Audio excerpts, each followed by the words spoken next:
نحمدہ نصلی علی رسول الکریم بسم اللہ الرحمن الرحیم۔ پروگرام قرآن اور سائنس کے ساتھ آپ کا میزبان ممتاز خان آپ سے مخاطب ہے۔ آج پروگرام میں ہم ربا کے بارے میں بات کریں گے۔ ربا ایک بہت اہم موضوع ہے اور اس میں لوگوں میں بہت سی کنفیوژن بھی پائی جاتی ہے، تو آج ہم قرآن پاک کی روشنی میں دیکھیں گے کہ ربا سے کیا مراد ہے اور یہ کیوں منع ہے۔ تو سب سے پہلے ڈکشنری میننگ پہ ہم غور کریں گے، اس کے بعد ربا کی ڈیفینیشن قرآن پاک میں جو دی گئی ہے اور قرآن پاک میں اس کی حرمت اور ان چیزوں پہ بات ہوگی۔ ربا جو ہے یہ رے بے واو اس کا روٹ ورڈ ہے اور اس میں بڑھوتری، اضافہ اس کی میننگ کے اندر شامل ہے۔ یا گرفت میں لینا، یہ بھی اس کی میننگ کے اندر شامل ہے۔ اور اس کے بعد اونچی جگہ، پہاڑی، بلندی، یہ بھی ایک تیسرا میننگ ہے اس کا۔ اور چوتھا میننگ میڈیکل ٹرم میں ایستھما، یعنی سانس کی بیماری جو ہوتی ہے کہ سانس مشکل سے آتا ہے وہ۔ تو ربا کے اندر جو ہم ایک پیسہ یا قرض دیتے ہیں اور اس کا استحصال یا اس کی مجبوری سے فائدہ اٹھاتے ہیں، تو وہ ربا کا ورڈ اس میں ایکسپلائٹیشن بھی آ جاتی ہے، اضافہ بھی آ جاتا ہے اور وہ پوری طرح ڈسکرائب کرتا ہے۔ اس میں ایک اور ورڈ بھی یوز کیا گیا ہے سورہ آل عمران کی آیت 130 میں کہ یا ایھا الذین آمنوا لا تأکلوا الربا اضعافا مضاعفہ۔ تو یہ کہ اے لوگوں جو ایمان لائے ہو، نہ کھاؤ، لا تأکلوا یعنی کنزیومر کی طرف اشارہ ہے کہ جو کنزیوم کر رہے ہیں۔ ایک ہوتی ہے کمیونٹی آپ سے لی وہ پڑی ہوئی ہے، وہ نہیں، اور ان سے آپ اضافہ نہ لیں بڑھا چڑھا کر، اضعافا مضاعفہ، بڑھا چڑھا کر، ڈبل ٹرپل۔ اس میں ایک اضعافا مضاعفہ کے اندر ایک اور میننگ بھی شامل ہے، ضعیف ہونے کا، کمزور سے کمزور تر کرنا، یعنی کہ ایسا اضافہ جو کمزور شخص کو کمزور تر کر دے، یا بڑھا چڑھا کر اضافہ لینا۔ تو دونوں میننگ بات تقریباً ایک ہی ہے جس کو کرتے ہیں، تو وہ اس کو کھانے سے منع کر دیا گیا ہے۔ تو ایٹنگ کے اندر یہ ایک چیز ہے کہ کنزیومر اس کو یوز کر رہا ہے اور اس کی مجبوری تھی، اس نے اپنے کنزیوم کرنے کے لیے لیا ہے، اور تو یہ ہے، اس سے منع کیا گیا ہے کہ ایسے آپ نہ کریں۔ یہ اس کی ڈیفینیشن بھی ہے اور سب سے پہلا جو صریح حکم آیا ہے منع کرنے کا، یہ وہ بھی ہے۔ اس کے بعد سورہ بقرہ کی آیت 275 سے 281 تک اسی سلسلے میں بات ہو رہی ہے۔ تو 275 کے اندر یہ بتایا گیا ہے کہ those who consume the exploitative overcharging riba, exploitative overcharging are not progressed except the one who is being beaten by شیطان into insanity۔ جو لوگ اوور چارج کرتے ہیں وہ شیطان کے دام میں آئے ہوئے ہوتے ہیں اور شیطان نے ان کو گریڈی بنا کے رکھا ہوتا ہے، پاگل بنا کے رکھا ہوتا ہے، ایسے لگتا ہے۔ تو پہلے جو کچھ کر چکے اس آیت کے اگلے حصے میں ہے تو وہ تو ٹھیک ہے، ان کو وہ اب سے رک جائیں، لیکن اس حکم کے بعد جو پہلے دیا جا چکا ہے سورہ آل عمران میں، اب جو آدمی ربا لے گا، سود لے گا، اضافہ لے گا، وہ جہنم میں جائے گا، اس کے لیے جہنم تیار ہے۔ اور 276 میں، اس سے اگلی آیت میں اللہ تعالیٰ نے کہا ہے کہ یمحق اللہ الربا ویربی الصدقات واللہ لا یحب کل کفار اسیم، اللہ تعالیٰ ربا کو، سود کو مٹاتا ہے اور صدقات کو بڑھاتا ہے۔ تو سود تو ختم کرنا ہے، اس کے اندر کوئی ڈیوینٹی نہیں ہے، اور صدقات جو ہیں وہ اضافہ کرتے ہیں اکانومی کے اندر اور اس آدمی کی حقیقی دولت کے اندر۔ یعنی اس طرح سے مختلف اپرچونٹیز آتی ہیں اس کے پاس کہ اس کو وہم و گمان میں بھی نہیں ہوتا کہ یہ کہاں کہاں سے اللہ تعالیٰ اس کو واپس دے رہا ہے۔ تو یہ 276 آیت بھی حرمت کے متعلق ہے۔ اب کچھ واقعات احادیث مبارکہ میں آتا ہے کہ ایسے پیش آئے کہ لوگوں نے کہا کہ یہ معاہدے تو ہمارے اسلام لانے سے پہلے کے تھے، تو اس کو آپ آنر کریں، یہ معاہدے ہیں۔ تو یہ جب اس سلسلے میں اللہ تعالیٰ کی رہنمائی آئی اور اللہ تعالیٰ نے فرمایا آیت نمبر 278 میں، یا ایھا الذین آمنوا اتقوا اللہ وذروا ما بقی من الربا ان کنتم مؤمنین، اے لوگوں جو ایمان لائے ہو، یعنی وہ لوگ ایمان لائے تھے، مسلمانوں سے مخاطب ہے اللہ تعالیٰ کہ آپ چھوڑ دو جو بقایا سود کا رہ گیا ہے، اس کو آپ چھوڑ دیں، ان کنتم، اگر آپ مسلمان ہیں تو اب آپ سود بالکل نہیں لے سکتے۔ اور اس کے بعد فرمایا 279 آیت کے اندر، فَإِن لَّمْ تَفْعَلُوا فَأَذِنُوا بِحَرْبٍ مِّنَ اللَّهِ وَرَسُولِهِ وَإِن تُبْتُمْ فَلَكُمْ رُءُوسُ أَمْوَالِكُمْ لَا تُظْلِمُونَ وَلَا تُظْلَمُونَ، اگر آپ چھوڑتے نہیں ہیں تو پھر جنگ کے لیے تیار ہو جاؤ۔ سخت الفاظ ہیں اللہ تعالیٰ کے کہ اگر آپ سود کو ختم نہیں کرتے اپنے ڈیلنگز کے اندر تو پھر اللہ رسول اتھارٹی کے ساتھ جنگ کے لیے آپ تیار ہو جائیں، اور ہاں جو توبہ کریں گے یا پشیمان ہو جائیں گے وہ اپنا پرنسپل اماؤنٹ اصل زر واپس لے سکتے ہیں۔ اور اصل زر کی آگے 2 ورڈ اور ہے، بہت اہم ہے، لا تظلمون ولا تظلمون، نہ آپ کسی پہ ظلم کریں نہ کوئی آپ پہ ظلم کرے۔ اصل زر آپ لے سکتے ہیں، اور ساتھ میں فرمایا کہ ظلم نہ کرے کوئی۔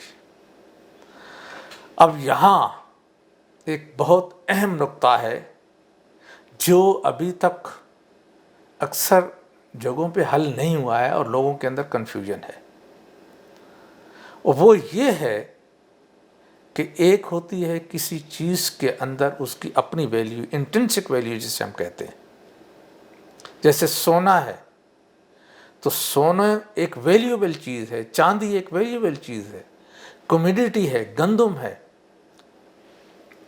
یہ ان کی اپنی ویلیو ہوتی ہے۔ اس کے مقابلے میں کرنسی ہے، روپیہ ہے، اس کی اندر کوئی ویلیو نہیں ہوتی، یہ صرف پیپر ہے۔ گورنمنٹ کے قانون نے اس کو ویلیو دی ہوئی ہوتی ہے۔ اگر گورنمنٹ کہے کہ اب یہ پرانے نوٹ جو ہیں وہ کالعدم ہو گئے، ختم ہو گئے، اور نئے نوٹ سے یا تبدیل کروا لیں اور اتنے دن کے اندر، تو اس مہلت کے بعد اگر کسی کے پاس پرانے نوٹ رہ گئے ہیں تو وہ ورتھ لیس ہے، یعنی کہ ان کے اندر کوئی ویلیو نہیں تھی۔ تو یہ صورتحال عام زندگی میں آج کل کی اکانومی کے اندر ایسے ہوتی ہے، اسے افراط زر کہتے ہیں، کہ آج آپ نے کسی کو قرض دیا 10,000 اور 5 سال کے بعد سود نہیں لینا آپ نے، تو وہ اگر آپ کو 10,000 ہی واپس کرے، حالانکہ قیمتیں چیزوں کی بہت بڑھ چکی ہیں، تو اس کے اندر اس پہ تو ظلم نہیں ہوا، لیکن آپ پہ ظلم ہو گیا کہ آج آپ 10,000 کی 4 بوری یا 3 بوری گندم، سپوز 3 بوری گندم لے سکتے تھے، لیکن 10 سال کے بعد یا 5 سال کے بعد جب وہ واپس کرے گا تو اس وقت گندم کی بوری کی قیمت تو اوپر چڑھ چکی ہو. 2 بوری آپ لے سکیں گے بمشکل، یہ 1 بوری آئے گی. یہاں کہا گیا ہے کہ آپ اپنی اوریجنل ویلیو واپس لے سکتے ہیں اور ظلم نہیں ہوگا، نہ آپ کریں گے نہ وہ کرے گا. تو اگر وہ آپ کو 3 یا 4 بوری جو بھی آج کی ویلیو کے حساب سے گندم کی، تو اتنی گندم واپس کر دے تو آپ پہ ظلم نہیں ہوگا. جتنی کوانٹٹی کمیڈیٹی ویلیو کے حساب سے اس نے لیا، اس وقت اس کی جو قیمت تھی، جیسے 4 بوری آتی تھی 10,000 کی، اور 5 سال کے بعد وہ 4 بوری واپس کرتا ہے تو کسی پہ کوئی ظلم نہیں ہوا. لیکن اگر وہ رقم دیتا ہے تو آج تو 4 بوری آتی ہے، 4 من یا بوری آتی ہے گندم کی، اور 5 سال کے بعد 3 من گندم اس کی آئے گی اسی اماؤنٹ کی، تو آپ پہ ظلم ہو گیا دینے والے پہ. تو یہ ہے انفلیشن. تو جو پیپر منی ہے اس کو ویلیو کو پریزرو کرنے کے لیے اس کی اماؤنٹ بڑھانا پڑتی ہے. اسے کہتے ہیں افراط زر سے اس کی ویلیو کو پریزرو کرنا، انڈیکسنگ آف لون اسے کہتے ہیں. تو یہ نظریاتی کونسل میں ایک صاحب تھے، ہمارے ٹیچر تھے، ان سے میں نے یہ بات کی تھی جب میں اسٹوڈنٹ تھا، تو انہوں نے کہا تھا یہ انفلیشن جو ہے یہ سود کی ڈیفینیشن میں آتا نہیں ہے. تو آپ پرنسپل لے سکتے ہیں، نہ وہ ظلم کریں نہ آپ کریں، تو اس میں آپ کی ویلیو پریزروڈ ہو کے واپس ملے گی، تو اس کے اندر سود نہیں ہوگا. ہاں، اس کے علاوہ اگر آپ کوئی چیز لیں گے تو وہ سود ہوگا، اور اس میں احتیاط کرنا پڑتی ہے.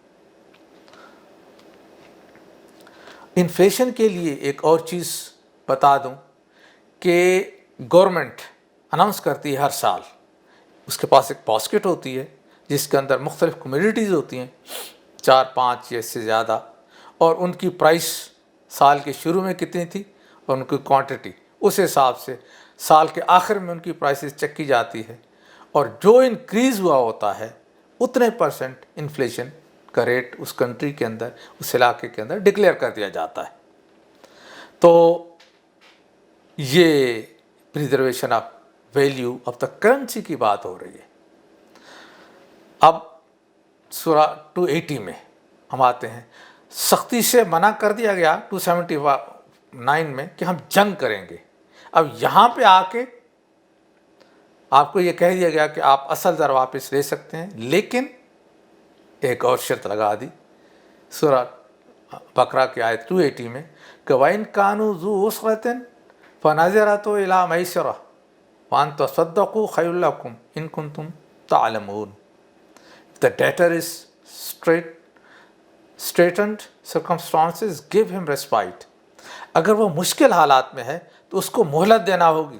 یہ آرڈر ہے، یہ ترغیب نہیں ہے، اللہ کی طرف سے آرڈر ہے کہ آپ نے اصل زر تو واپس لے سکتے ہیں، لیکن اگر وہ اس پوزیشن میں نہیں ہے کہ وہ آپ کو دے سکے تو آپ اسے مہلت دیں. اب اگلا لفظ ترغیب کا ہے کہ اگر آپ اس کے قرضے کو معاف کر دیں تو یہ ایک نیکی کا کام ہوگا، اور اللہ کے نزدیک خیر کا کام ہے اگر آپ جانتے ہیں تو. یہاں پہ ترغیب دی جا رہی ہے کہ اگر آپ معاف کر دیں تو. کیوں کہ اس نے کنزیوم کرنے کے لیے چیزوں کو وہ لیا تھا، تو اب وہ نہیں دے پا رہا تو آپ کو اس کو مہلت دینا ہوگی. اچھا، ایک اسی سلسلے میں جو سب سے پہلے تاریخ کے اعتبار سے جو آیت آئی تھی، اتری تھی، سورہ روم کی آیت 39، وہ بھی مینشن کرنا ضروری ہے، کیونکہ اس میں کہا گیا ہے بسم اللہ الرحمن الرحیم وما آتیتم من الربا لیربو فی الاموال الناس ولا یربو عند اللہ وما آتیتم من زکوٰۃ تریدون وجہ اللہ فاولئک هم مضعفون، جو آپ دیتے ہیں سود کمانے کے لیے اور تاکہ لوگوں میں دولت میں جا کے آپ کی دولت میں اضافہ ہو جائے، تو وہ اللہ کے نزدیک اضافہ نہیں ہوتا. یعنی وہ لون یا وہ ڈیلنگ جو سود کے لیے کانٹریکٹ میں آپ دوسروں کو دیتے ہیں کہ وہاں دوسروں کے مال میں بڑھ کے آپ کو مل جائے، اللہ کے نزدیک وہ نہیں بڑھتا. لیکن اگر آپ زکوٰۃ کی مد میں دیتے ہیں تو یہ آپ کو اللہ کے نزدیک کر دیتا ہے. فَأُولَٰئِکَ هُمُ الْمُضْعِفُونَ، اور اللہ تعالیٰ آپ کو کئی گنا اضافہ کر کے آپ کو واپس کسی نہ کسی فارم میں مل جاتا ہے. تو یہ ایک بہت اہم ترغیب دی گئی ہے شروع میں کہ آپ اس کو ختم سمجھیں. یہ اس ربا جو ہے یہ وقتی طور پہ تو لگتا ہے یہ اضافہ ہے، یہ اس کے اندر سے آپ کو فائدہ ہو رہا ہے، لیکن حقیقی فائدہ اس کے اندر بالکل نہیں ہوتا. اب ربا کی وسیع معنوں میں 2 آیتیں ہیں، اور ایک ہے سورہ نساء کی 161 جس میں ربا کا ورڈ بھی آیا ہے، اور دوسری بھی سورہ نساء کی 29 آیت. اس میں اللہ تعالیٰ فرماتے ہیں وَآخِذِهِمُ الرِّبَا وَقَدْ نُهُوا عَنْهُ وَأَكْلِهِمْ أَمْوَالَ النَّاسِ بِالْبَاطِلِ وَأَعْتَدْنَا لِلْكَافِرِينَ مِنْهُمْ عَذَابًا أَلِيمًا. اور سود لیتے ہیں جس سے انہیں منع کیا گیا تھا، اور لوگوں کے مال ناجائز طریقوں سے کھاتے ہیں. ہم نے بہت سی وہ یعنی یہاں تک ہی رہتے ہیں کہ وہ لوگوں کے مال ناجائز طریقوں سے کھاتے ہیں. تو یہ یہودیوں پہ بات رکھ کے کہی گئی کہ وہ لوگ ایسا کرتے ہیں، ان سے منع کیا گیا تھا ربا کہ آپ نہ لیں. یعنی کہ اللہ کے جو قوانین ہیں یہ حضرت آدم علیہ السلام سے لے کے نبی کے وسلم تک فنڈامنٹل لاز وہی ہیں. اگر کوئی کلچرل یا زمانے کے حساب سے اگر کوئی تبدیلی ہوئی ہو تو وہ اس وقتی تھی، لیکن پرمننٹ ویلیو قرآن پاک کے اندر اللہ تعالیٰ نے پوری کی پوری دے دی ہیں تا قیامت. تو اس میں اللہ تعالیٰ نے فرمایا کہ منع کیا گیا تھا ربا سے، وہ آپ نے نہیں کھانا. وَأَكْلِهِمْ أَمْوَالَ النَّاسِ بِالْبَاطِلِ، اور ناجائز طریقوں سے بھی آپ نے مال نہیں کھانا. اسی طرح دوسری آیت بھی پہلے پڑھ دوں کہ آیت 29 یا ایھا الذین آمنوا، اب یہ مومنین سے خطاب ہے. لا تأکلوا اموالکم بینکم بالباطل، آپس میں ناجائز طریقوں سے مال مت کھاؤ. کرپشن تو اس کے اندر آ ہی گئی، وہ تو بالکل ناجائز چیز ہوتی ہے. لیکن اور 2 طریقے بھی ہیں، 3 طریقے ناجائز کے، جس میں انسان فشنگ کرتا ہے اور ناجائز طور پہ لوگوں کا مال کھاتا ہے. اور ایک ہے اس میں ذخیرہ اندوزی،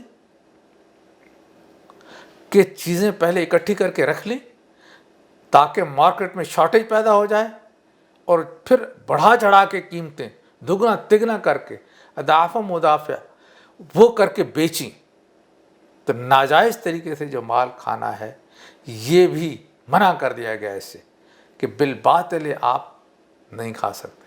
ایک اور طریقہ یہ ہے اسمگلنگ کا، کہ قیمتیں یہاں بڑھی ہوئی ہیں تو وہ لوگوں کو وہ کسی نہ کسی فارم میں لا کے بجائے اس کے کہ جائز منافع پہ بیچیں، کئی گنا ان کی چیزوں کی قیمت بڑھا کے بیچتے ہیں.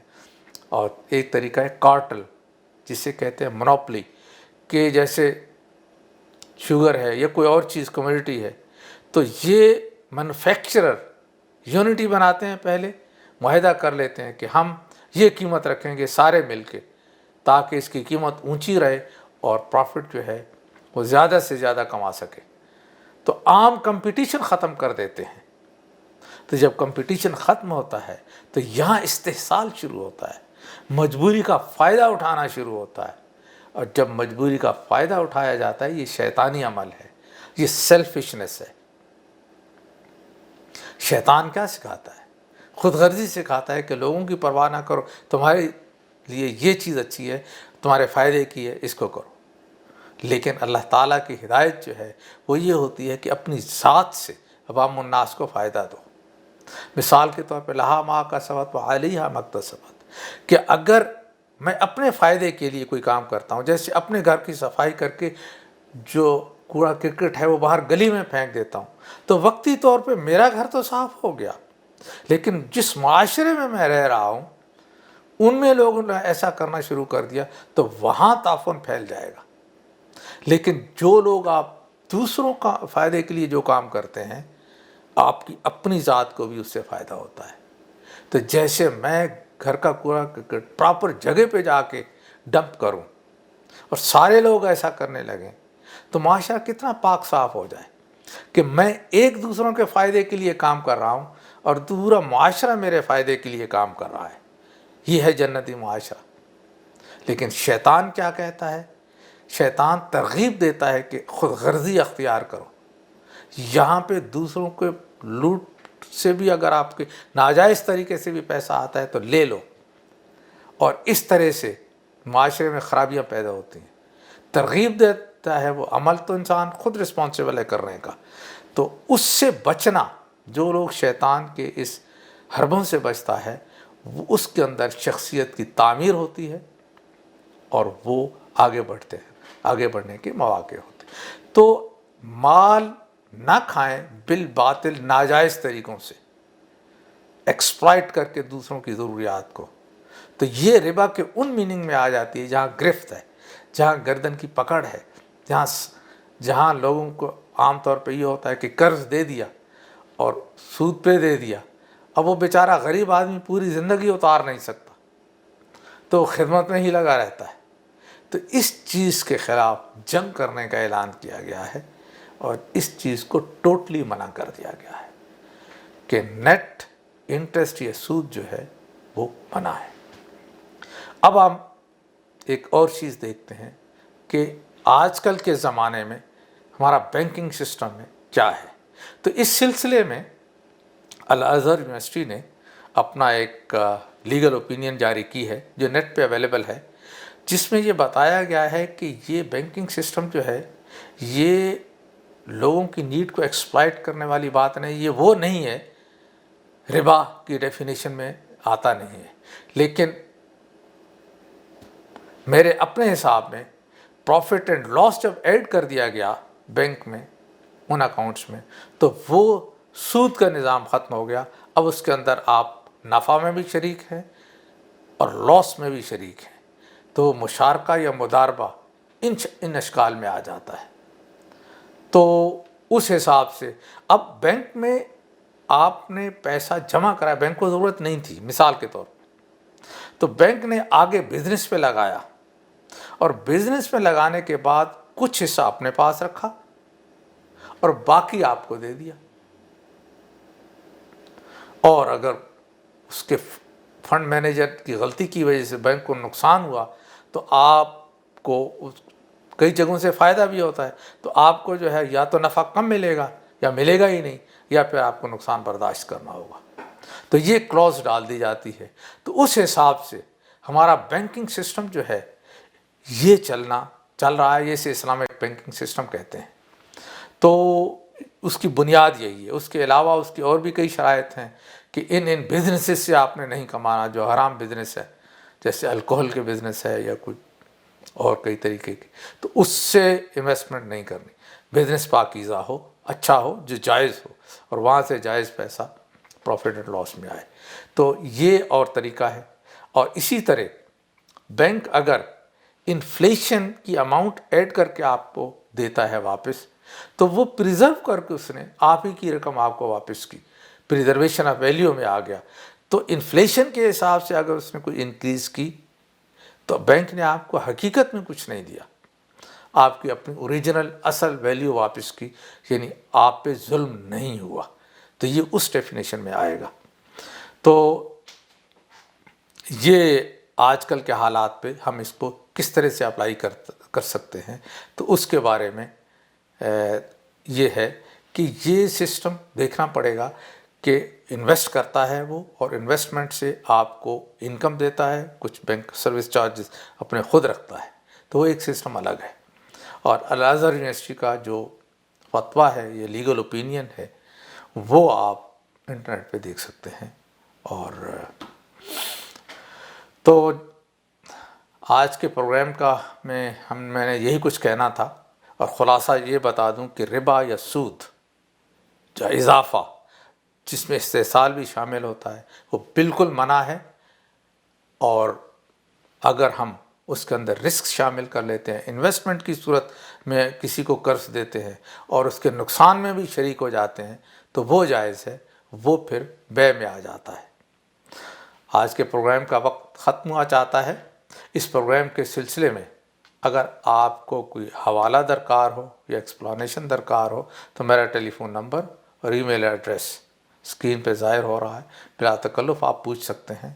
اگلے پروگرام تک کے لیے اپنے میزبان ممتاز خان کو اجازت دیجیے۔ خدا حافظ۔